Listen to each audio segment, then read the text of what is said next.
Hello बच्चों, let's read the question. Why did the British introduce waste land rule. Question हमसे पूछ रहा है कि ब्रिटिशर्स ने, जो ब्रिटिश कॉलोनियल गवर्नमेंट थी उस टाइम पे, उन्होंने वेस्ट लैंड रूल क्यों इंट्रोड्यूस किया।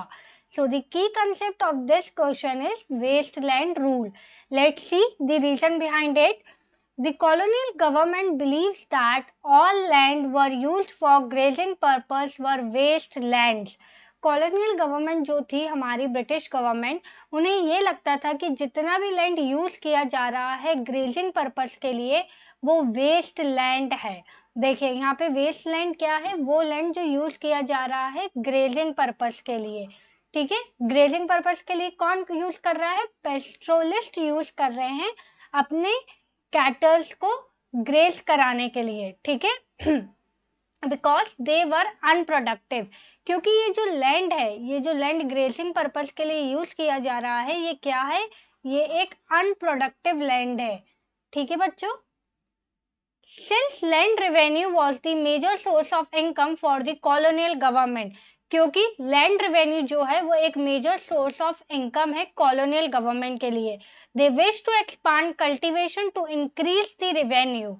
ठीक है, सी यहाँ पे क्या बताया जा रहा है, यहाँ पे ये बताया जा रहा है कि कॉलोनियल गवर्नमेंट के अकॉर्डिंग वो लैंड जो कि कैटल को ग्रेस कराने के लिए यूज किया जाता है, वो लैंड उनके अकॉर्डिंग वेस्ट लैंड है, क्योंकि वहाँ पे कोई भी प्रोडक्शन नहीं हो रहा है, वो एक अनप्रोडक्टिव लैंड है, वहाँ से कोई भी रिवेन्यू जनरेट नहीं हो पा रहा है। और कॉलोनियल गवर्नमेंट के लिए जो है वो land revenue major source of income है।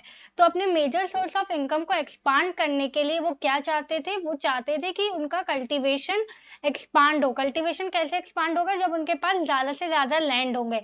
लैंड अगर एक्सपांड होंगे तो उनका कल्टीवेशन एक्सपांड होगा, ये डायरेक्टली क्या करेगा?